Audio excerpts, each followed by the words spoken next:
The following is a production of Medfield TV.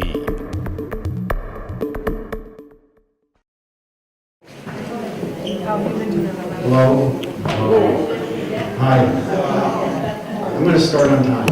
I like to do that. I'm Dr. Jim Sajanin, and I'm going to talk tonight about optimal aging. I sort of got interested in this. Well, actually, I've always been interested in it, but I sort of fell in and then fell out. I started working in hospitals in 1966, and when I dropped out of college, I was an orderly in a hospital for a while, and then I went to medical school at the University of Rochester, and I went there because they had this program called integrated medicine, where you took a patient and you gave them a disease, and you had an illness, and you treated the illness, not the disease. And I thought that was a great idea. But I sort of fell away from that. I went in, and I'll talk a little bit about that in a bit, but we're going to talk tonight about optimal aging. And we all know a little bit about optimal aging if we pay attention to sports.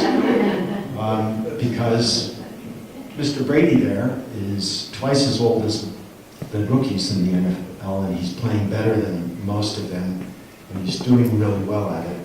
And one of the reasons is he does all the things that I'm going to tell you you need to do, okay? And Mr. Belichick's not too bad himself. He's doing pretty well, functioning at a very high level as he's gotten older. There I am, 1984. That's when we first moved to Medfield. We separated from the military, and I began a radiology residency at the Brigham. And I trained there, and I became a neuroradiologist, and then I became an interventional and vascular radiologist, and I've been doing that for a long time. We did have a very brief episode of leaving Medfield and coming back. And then I'm going to give a medical disclaimer, because all this stuff I'm going to tell you, don't do it unless you talk to your doctor. I have to say that, okay? You can read the whole thing, and it's on my little handout over there too. So this is just get up in the morning and can read, oh my gosh. Hopefully we can change that. Hopefully, I have no good place to stand, maybe because but I'll figure it out. Maybe if I stand right here. Yeah, maybe. So optimal aging. What do we mean when we say optimal aging? And that's the capacity to function across many domains. Our physical, and physical domains doesn't just mean our gross body, but it means really at a cellular and molecular level. We have to be able to function optimally, mentally, both. To be able to think properly and to think well, emotionally, spiritually, socially, to one's satisfaction and in spite of one's medical conditions. Some people talk about successful aging. That usually eliminates most of us because we have certain diseases that we're dealing with. But optimal aging sort of encompasses that. So this is sort of a graph that I came up with. You can modify it however you want. Optimal aging, on this side we have satisfaction. That's the best word I could come up with as I was doing this. We have our lifeline here, and we run like this, and then at the very end, we hope we have a very steep decline from this line here is an arbitrary line of, we choose it, we can call it happiness, contentment, whatever. It's an arbitrary line, and that adjusts over time too. As I've gotten older, what I need to be content is diminished quite a bit. So I get to function up in this area most of the time, which is good. In order for us to stay up in this healthy area, we need to have homeostasis. And that's, you can read it as well as I can. It's the state of steady internal conditions maintained by living things. All right, it's a dynamic state, and it's a condition of optimal functioning, and it's a very delicate balance maintained by many regulatory organisms in our body. And these mechanisms include our individual physical, mental, emotional, spiritual, and social resources. Those domains that we function in. We have resources that allow us to maintain our homeostasis and resist anything that disturbs our homeostasis, our optimal functioning, And the things that disturb it, we're going to call those stress, okay? So optimal aging, we have stress, we have stressors, we have things that are trying to upset our homeostasis, and then we have resources that resist that. And it maintains our homeostasis here until the end when gravity and entropy win. And we can't get rid of those. Non-optimal aging, well, the stress overrides our resources, and we fall, we can't maintain our satisfaction as well. We fall below our contentment, and we slide towards this endpoint, which, of course, none of us wants to do that. None of us wants to slide to that endpoint. That's not at the top of anybody's list. So, non-optimal aging, how does that occur? Well, we can use our resources for homeostasis ineffectively. We have them, but for some reason, we're not very effective in how we use them. And or we can have inadequate resources to maintain homeostasis. We can lose our resources by repeated stress. Eventually the stress will wear us down and we'll lose our physical or mental or social capacity to deal with everything. We can have atrophy from disuse. If we sit on our bottoms and we watch a lot of TV, our brains will atrophy. No question about that. And then there can be intrinsic deficiency. Different people have different capacities for maintaining their homeostasis. So what is stress? Well, it's any threat to homeostasis, and it can be directed towards any of those domains, our mental domain, our physical domain, our spiritual domain, our emotional domain, or our social domain. Or a combination of those domains. And it can be real or imagined. If we get injured, if we fall down tonight, I'm so glad you all came out tonight. But be careful going home, please, right? If we fall down and break our hip, that's a real stress. That's a real problem. If when you're going home tonight, the light turns red as you're trying to get to the intersection and you get upset, that's an imagined stress. The red light doesn't care that you are coming down the road. It's just doing its job. And if you get upset, that's just, you're making that stress up. It's just imagined. So when there is a real stress, we actually have to perceive the threat to our homeostasis, our optimal aging. We have to perceive it. And any external threat, that perception is going to occur mainly through our brain, in our nervous system. Right? That's what our brain does. It's interesting. I studied acupuncture. I'm doing some acupuncture. In Chinese medicine, the brain's not even considered an important organ at all.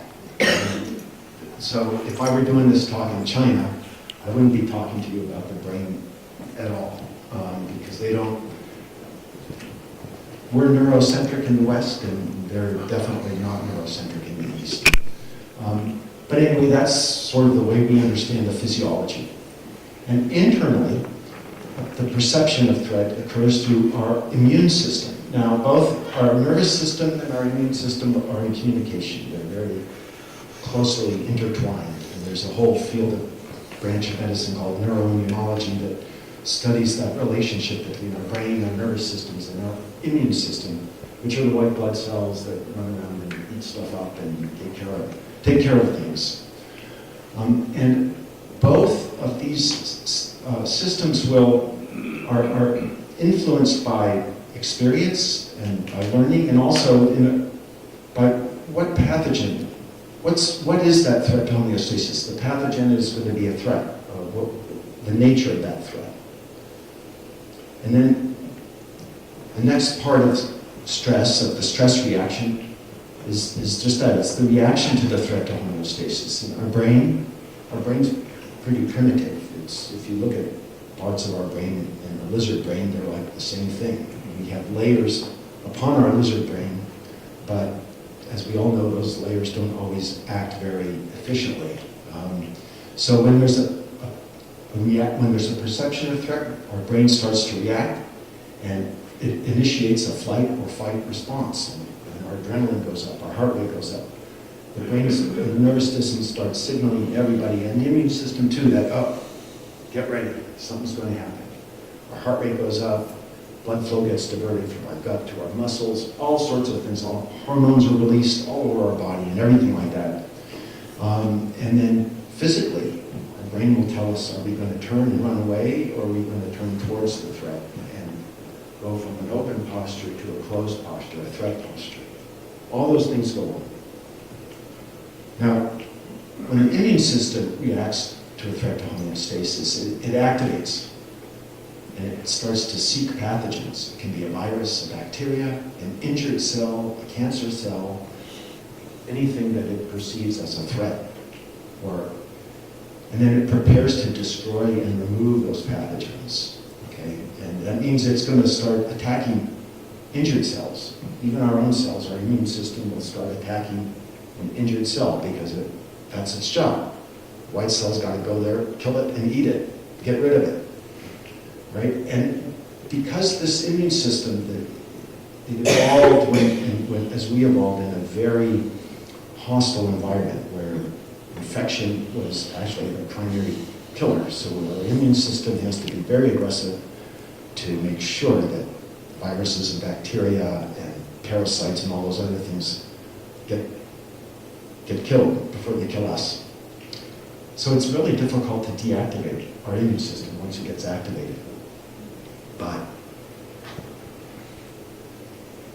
we'll talk more about that. But stress actually is very important to us. If we have no stress, then we have nothing that forces us to react to it, and we end up in this place of very low performance where we can't really do anything. If we have the optimum amount of stress, we get a healthy tension, and we can maintain our homeostasis because everything's working, and they're working together. And then, if you were a baseball fan, you'll know that Alex Cora kept the Red Sox in this area most of the season. It was pretty masterful. If you watched it, I mean, that was pretty incredible that he could do that with all those diverse individuals. Last year at the Super Bowl, when Coach Belichick did his butler, he moved the team from this area over to this area. So as the stress increased, the performance decreased. Right? I mean, he made a fundamental psychological mistake. I mean, terrible, because these athletes are functioning at like an incredible level. Most of us don't ever achieve that. But we want to be sort of here. And most of us will be here because this is the easiest state to maintain our homeostasis so that everybody is happy. All of our domains are happy. So, I'm going to talk, what we want to get to is resilience. Resilience allows us to maintain our homeostasis. It's also the ability to resist or recover from distress and even breakdown. If we go even too far, our resilience can actually bring us back. To return to and maintain homeostasis, it allows us to deactivate the flight or fight reflex and also deactivate our immune system. If we have resilience, we can tell everything to kind of chill out, take it easy, calm down, it's okay. But for us to develop our resilience, individually, we have to use, replenish, and improve our individual resources, those mental, physical, spiritual, emotional, and social resources. Okay, we have to do that, and since we're social creatures, we're going to need both. We'll do it individually, but we're also going to need help from other people, because other people are really, really important for us. Now, in order for us to understand how are we going to build up our resilience, I have to teach you a little bit of cellular physiology. So I hope all of you can stand a little biology tonight, just a little. We have over 37 trillion cells in our body. And the fact that all of those can be organized and do stuff in some sort of coherent manner is just, to me, is mind-boggling. It's just, if you took all the human cells that exist on our planet Earth There are more human cells on planet Earth than there are stars in the known universe. I mean, there are lots of cells, and they're doing stuff all the time, and each one of the cells is able to maintain itself independently. Just it can maintain itself and repair itself and do its job in a Belichick way. So the cell is composed, it's bound by a membrane that surrounds it. The membrane is really, really important because it holds in everything in the cell. All the organic soup, that the stuff in the inside the cell is floating, and it holds that in. And it has proteins on its surface that allow it to do its job, but also to communicate with the immune cells, to tell them, the immune cells, hey, I'm a cell, I'm part of you, don't leave me alone. Don't attack me, I'm healthy, leave me alone. All right? Then, at the center of the cell is the nucleus. That's where our DNA, our genes are stored, okay? And that's the code for the computers. In the nucleus, our DNA is read by proteins, translated into RNA, and that RNA goes out into one of the places it goes to this endoplasmic reticulum, and that's where proteins are synthesized. Okay, and the energy for all of this stuff that happens is derived from these little things called mitochondria. Now, mitochondria were bacteria. Like long ago, billions of years ago, they were bacteria, and they found a home in cells. And there's a symbiotic relationship between the mitochondria and the cells. Mitochondria make energy, they take sugar and oxygen and make energy, carbon dioxide and water. So that energy is used by all of these things in the cell, and all sorts of other proteins in the cell, and other organelles, other things in the cell, all rely on these mitochondria to generate energy for them. All right? And when the cell is repeatedly stressed, these mitochondria get tired and they don't work so well. And that's called oxidative stress. The cells need a period when they can rest and repair and kind of chill out for a little while. Just rest, it's between game time, right? They got to just calm down. But when we're under stress, when the brain is saying, okay, look, you got to be ready, the cells never have that period to rest. The mitochondria don't work so well. And when they don't work well, they don't make enough energy. And that means that the DNA, the genes, aren't going to get translated properly. The proteins aren't going to get made properly. These membranes are going to start breaking down, and the organic sauce soup that's in there is going to leak out. And when that starts leaking out, the immune cells say, oh, that cell's injured. I have to attack it, and I got to eat it up. So that's not a good thing. That upsets homeostasis, because now you have your immune cells attacking your normal cells. Right? And I'm sure all of you have heard of autoimmune diseases, and that's what happens, is that for some reason the immune cells just start attacking their own cells, because they for some reason don't recognize them, or they just can't stop themselves from attacking. I got interested in this mind-body stuff because I got Lyme disease, and that's controversial. There's some academic folks who think that I'm a lunatic. If I said I got Lyme disease, oh, you're a lunatic, you're crazy, go see a psychiatrist. But I got better by taking antibiotics. But the problem was that episode of Lyme disease turned on my immune system. And I had an underlying arthritis, and that arthritis got really bad. And I took my drugs, and I did my physical therapy, and I did all my other stuff. But the things that started making me better were changing my diet, losing a little weight, meditating, doing yoga, and then I also did acupuncture. And those were the things that made me better. So I said, wow, maybe all those people aren't crazy. Maybe, in fact, there's something to be said about this mind-body stuff that I was thinking was appropriate when I was younger, but now I'm coming back to it as I'm getting older.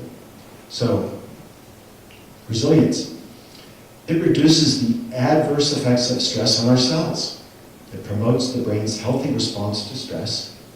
It regulates the immune system's responses, and it minimizes oxidative stress on cells. Right? At a cellular level, that's what our resilience does. How does it do that? Well, one way it does that is through this process called neuroplasticity and another process called neurogenesis. So when I was growing up, until actually the 1990s, the thought was that the brain, you're born with as many brain cells as you're ever going to have. And as you get older, you're going to lose them. Right? Is that what everyone learned when they were growing up? But not true. Totally wrong. 100% incorrect. So all that science, all those professors of neurology for decades were absolutely, totally, 100% wrong.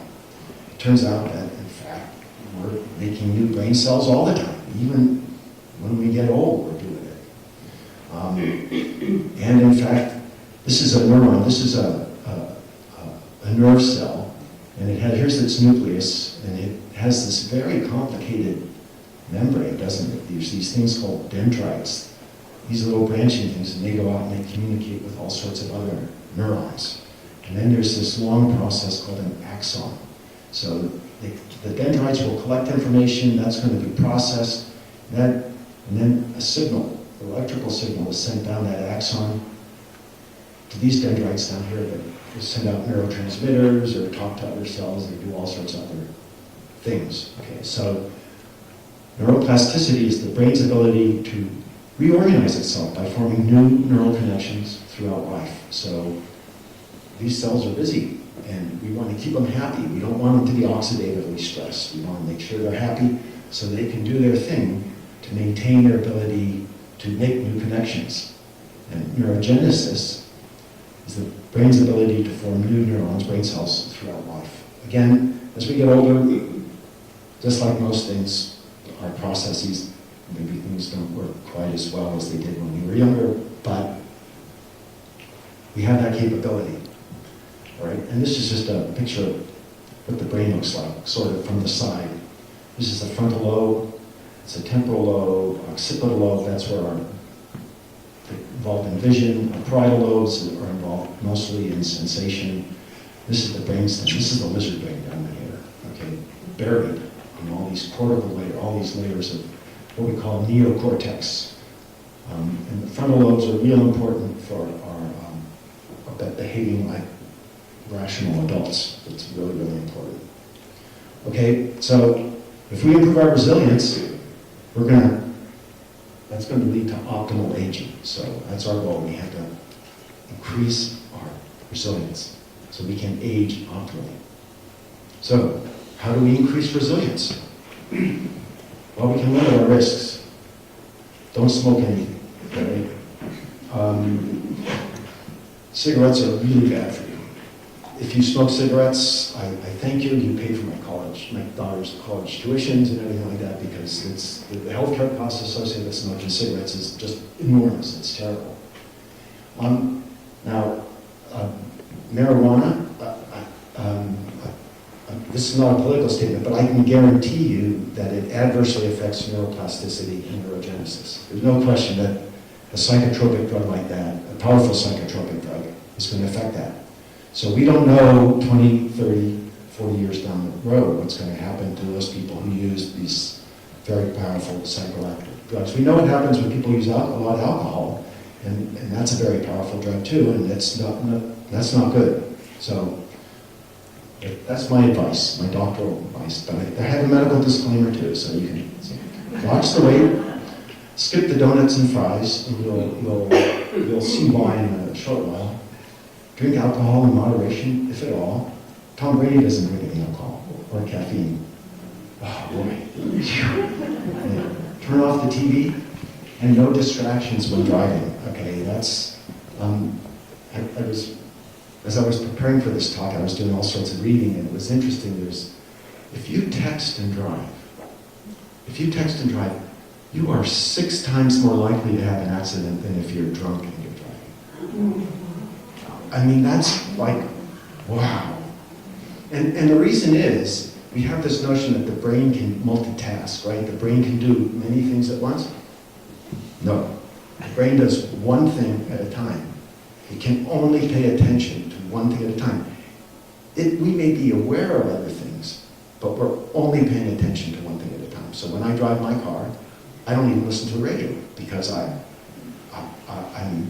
too afraid I'm going to be distracted because I had my cuckoo cuckoo story. I was coming home from the hospital at 2 in the morning, and there's that hill by Bubbling Brook, and I was really tired. It had been a long night, and I had the windows open because it was cold, and I was trying to not fall asleep. And I'm going up that hill, and you have to get an extra bit of gas because it's kind of steep, and the Walrus song was on, the Beatles' Walrus song was on, and I come up over the hill, and I'm just singing, cuckoo, cuckoo, and then I come over the hill, and there's a Dover police officer sitting right there, and I'm like, oh my God. I said, oh no. I said, and he stopped me. I think mostly it was he wanted to make sure I wasn't drunk, because most people driving at 2 in the morning are usually intoxicated, but when he saw I was wearing a shirt and tie, he let me go. So I won't say his name because I'll probably get in trouble, right? So anyway,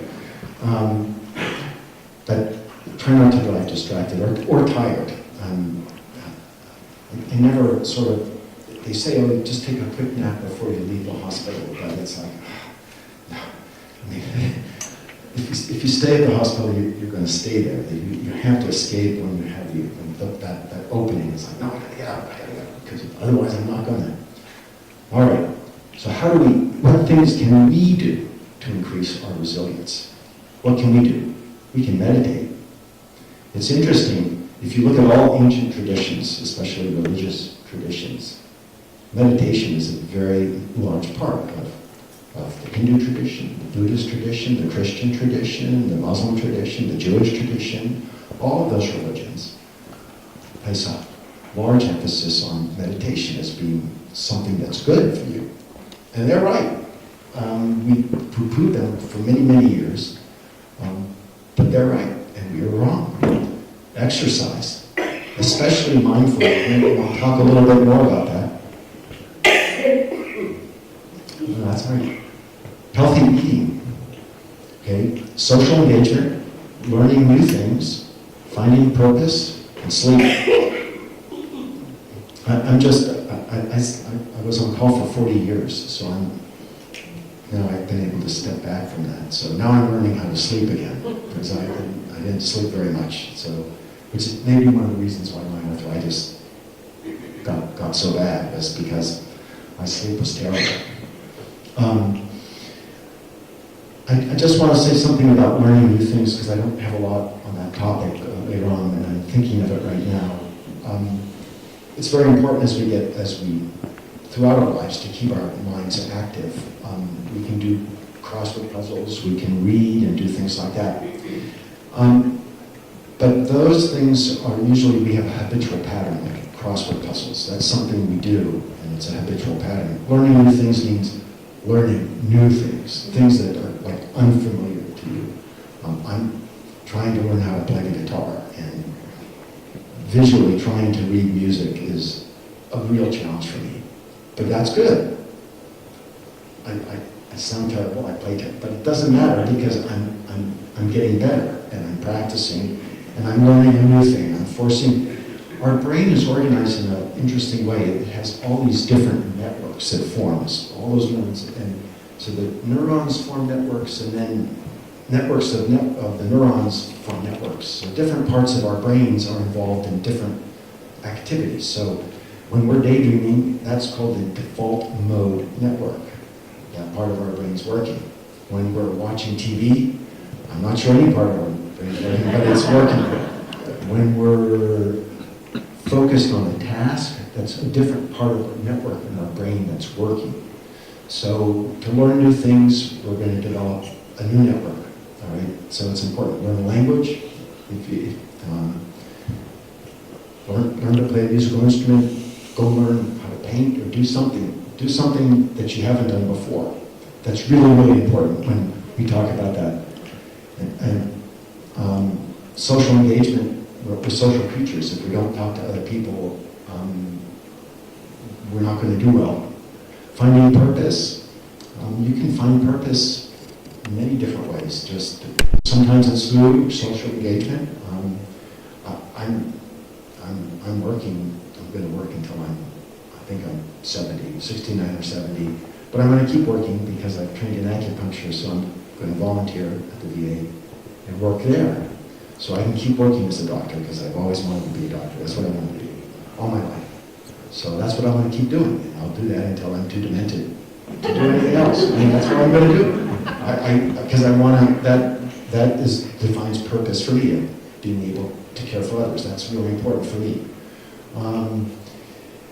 So, here's a slide on meditation. I'm just going to focus on a couple of things here. Right? We become more resilient. All right? We become much less reactive. Right? It really tones down our reactivity to the situation. That red light, when that red light turns, you say, oh, okay, cool. It's okay. All right? And you'll feel emotionally well, centered, and happy. And there are different types of meditation. You'll listen to people say, oh, this is how you have to meditate. Well, okay, but there's all sorts of different types. These are some of them. I use these. I do different types of meditation because I get bored with one. The easiest, I think, is a guided meditation. You listen to somebody talking about relaxing and breathing. But if you're going to start, that's a good place to start because you don't have to do anything, you just have to listen and pay attention to them. So your attention is focused on their voice and what they're telling you to do. I have a little handout over there. New York Times has a nice little guide to meditation. And then there's a link to a site called the Health Journeys, which I find those things useful. Okay, so but there's many different types, and you can move between the types. It's not but the important thing is to do it. Do it on a regular basis, so it becomes a habit and a practice. Right? Don't do it 1 day or 2 days a week. You got to do it 5 to 7 days a week. You've got to do it. It's got to be part of your routine. It doesn't have to be half an hour. It can be 5 minutes if you're really rushed and busy and stuff like that. Just take 5 minutes and meditate. And as you practice more, you'll get better at it, and you'll say, boy, I meditated, and I slept really well last night. Maybe I'm going to meditate again today so I can sleep well again. It may or may not work, but it works for me. All right, meditation and neuroplasticity. So this is a complicated slide. These are pictures of the brain done with functional MRI. The MRI, and these are axial images, so we're slicing through the brain this way with the MRI. And it turns out that the MRI is sensitive to oxygen levels in blood. And so that when the parts of the brain that are active, they start burning up the oxygen level changes, and you can image that. So here are non-meditators, and here are meditators. Okay, and it's a little bit hard to see, but this is the frontal lobe here.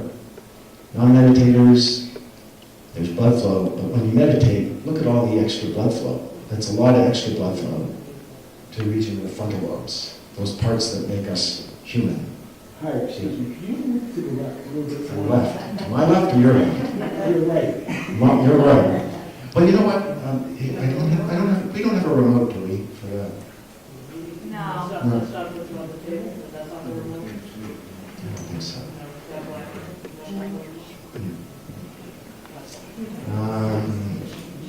What if I move over here? Can you see? No, we can't see. This is suboptimal imaging here. So anyway, I'll have to move. I don't know what to say. Well, if I All right. I can walk back and forth. We'll do that. Because this is a long slide too, so I'll just move on with it. So meditation and inflammation. So this is a complicated slide, and the three are, it really just has to do with meditation. So now with functional MRI, that involves a lot of data processing, statistics, and you know what Mark Twain said about statistics, right? Mark Twain said there are three types of lies. Lies, damn lies, and statistics. So the functional MRI data, I consider that a little bit soft because that can be massaged. But this data is taking the DNA from peripheral blood samples. You can't fudge that data. And it's looking at, here we have inflammation-related DNA expression, and here we have energy metabolism-related DNA that's being expressed. And if you look at, here's non-meditators, people who have just spent 8 weeks training for meditation, and then long-term meditators, almost 10 years. And you can see the difference, right? Here's non-meditators. That's their circulating blood. Lots of inflammation, inflammatory DNA that's hanging around doing stuff. Those white cells are doing stuff probably that we don't want them to do. But meditators, they have lots of good stuff going on, lots of energy, the mitochondria are going to be really, really happy in those folks. And that means the cells are going to be very happy. That means that neuroplasticity and neurogenesis can occur. It means that our muscles and our connective tissues are going to remain healthier because they have energy to maintain themselves, right? So that's hard data. You can't fudge that. Hard data. And this sort of data shows up for exercise, for diet, for social activity, for learning new things, all those things that we do to maintain our resiliency. We have similar results to this. Right? It's hard data, not soft stuff. So epigenetics. We have to talk about this a little bit because this is important. It's the study of changes in organisms caused by modification of gene expression rather than alteration of the genetic code itself. Okay, so as we grow and develop, we know there's a lot of epigenesis that occurs, right? Because we go from one cell to trillions of cells. So and those cells differentiate, and that they differentiate by expressing different genes. Each cell has the same DNA. Right? Each of our cells has the same DNA, but it's expressed in different ways. Different parts of it are expressed, and that's epigenetics. It turns out that we actually can affect our epigenetics too. All right. This is another complicated slide, so I'll stand over to the side. So here's a chromosome. That's how our DNA is stored in our nucleus. And so somehow, some mysterious command comes down, and it says, okay, I'm going to unwrap this part of the chromosome so that this gene is exposed, and my proteins can come in there and translate that DNA, okay? And then that makes a protein, and the protein does what it needs to do. Now, to expose that gene, there are several things that happen. There are these proteins called histones that determine what genes are exposed and what genes are not exposed by being wrapped up. There are also another group of proteins that methylate the DNA, that attach a methyl group to the DNA, and that will affect how the DNA, that gene is translated, whether it's translated and how it's translated. Okay? So all of this stuff occurs in cells all the time. They're figuring out what genes that they want to express. And it's important because,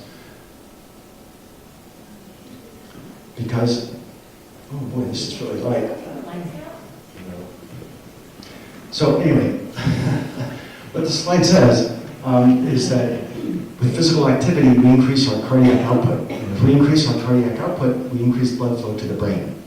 And the brain is happy with increased blood flow because it gets more nutrients, it gets more oxygen, more sugar, and it can start making energy.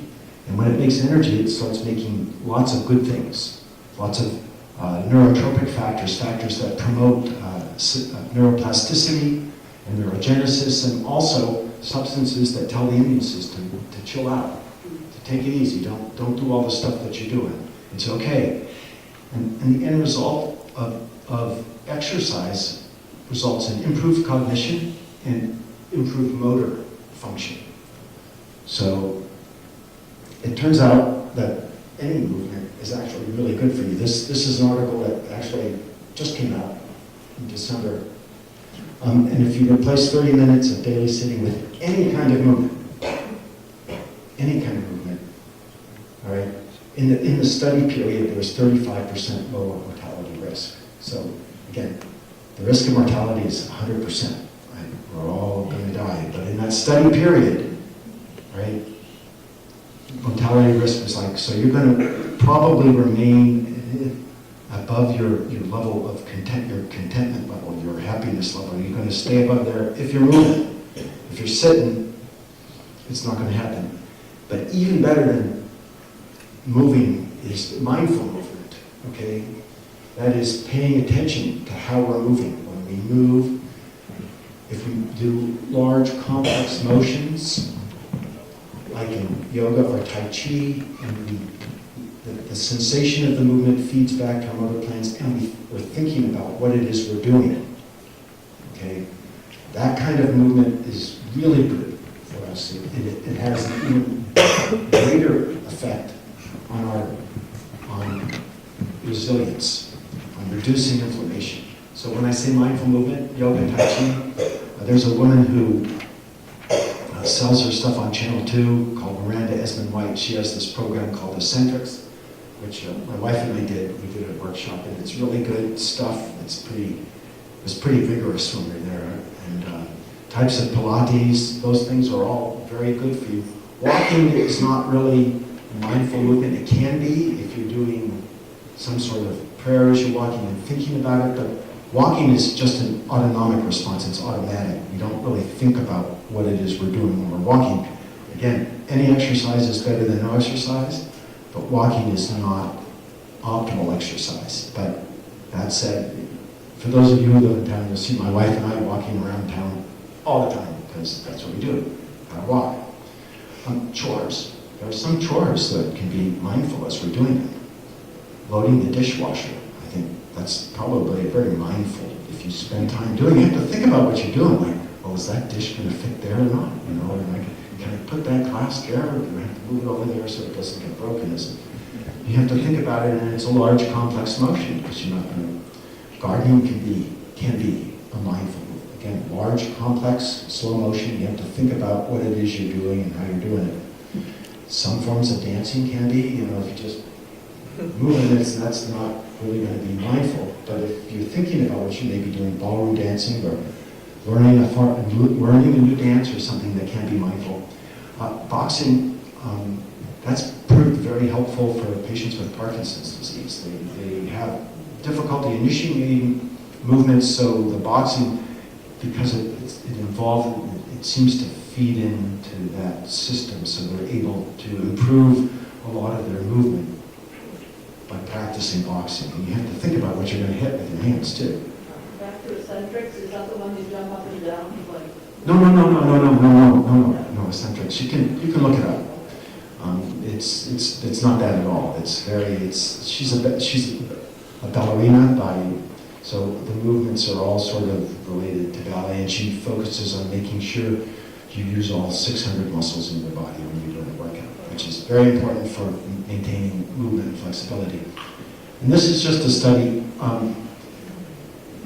showing that physical exercise actually helps slow the progression of Alzheimer's disease and Parkinson's disease, and it improves the clinical functioning of those patients too. So again, this is all hard science. This is not stuff I'm making up, or it's not granola, it's not crunchy granola stuff.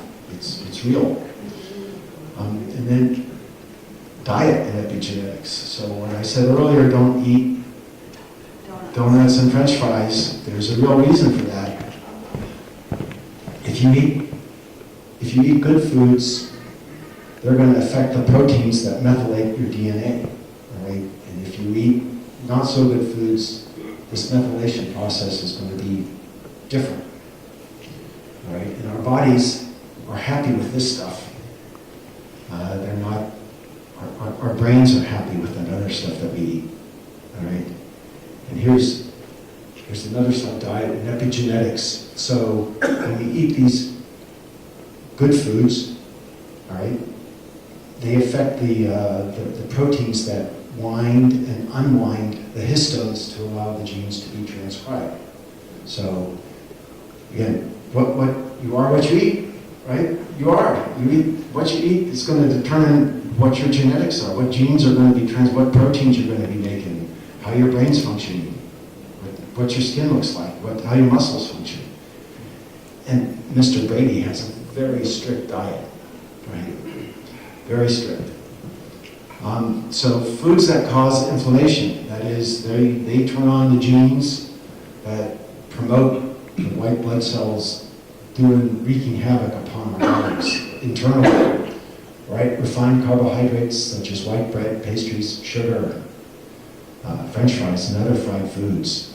But most of these foods are fried in fats that are really, really bad for us, and they have those fats are also, genetically modified, and they have all sorts of pesticides and stuff. Small amounts, but when you heat up food and you have all that stuff in there, you heat it up. It's not good. Not bad things happen. Soda, sugar-sweetened beverages, red meat and processed meat.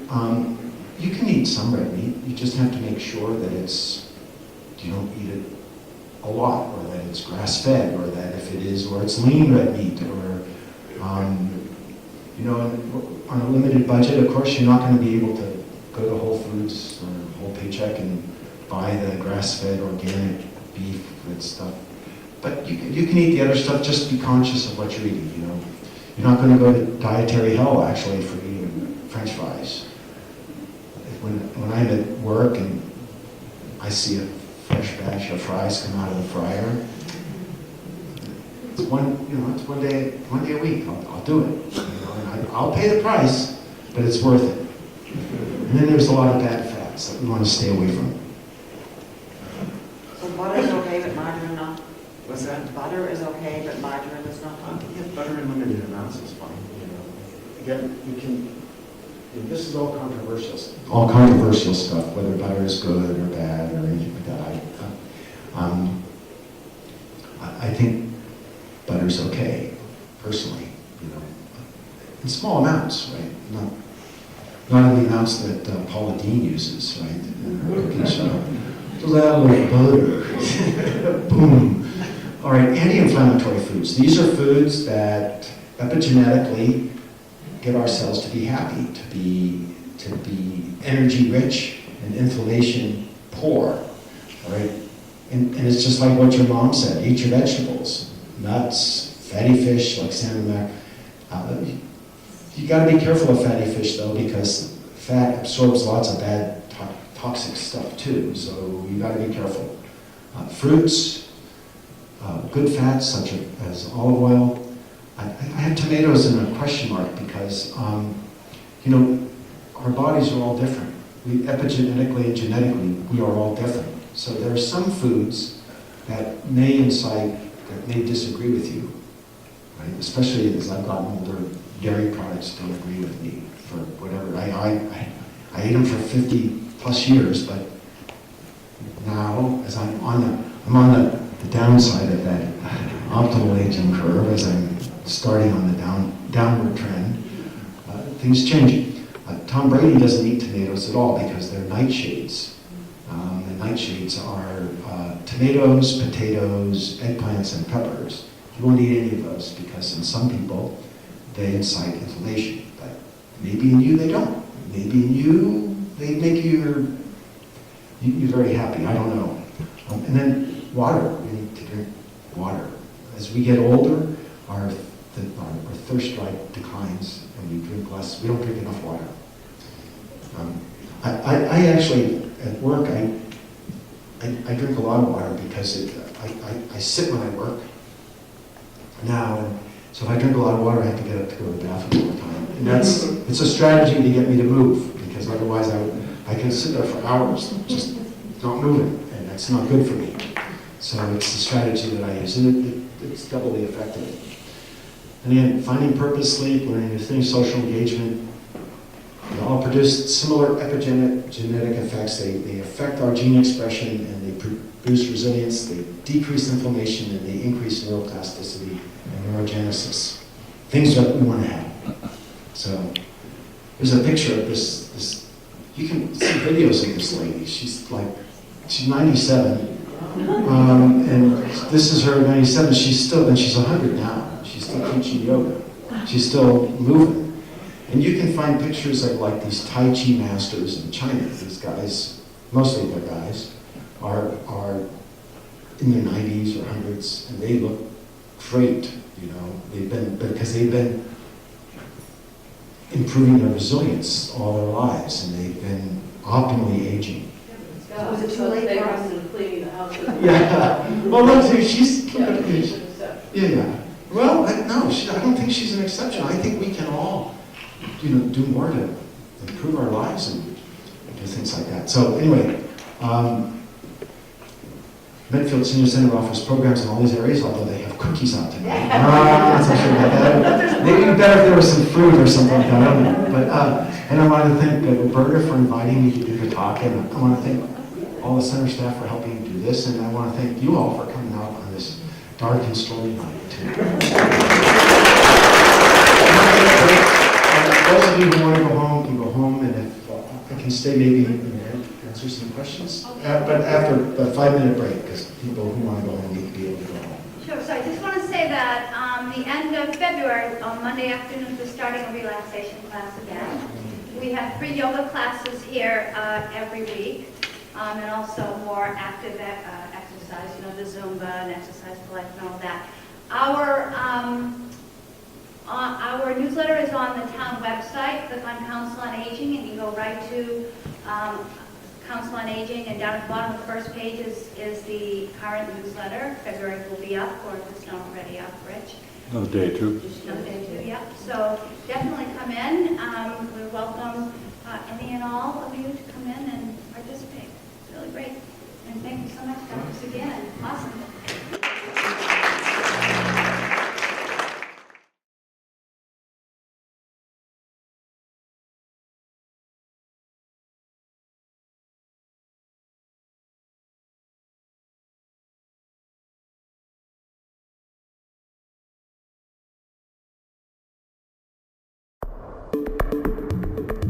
The preceding was a production of Medfield TV.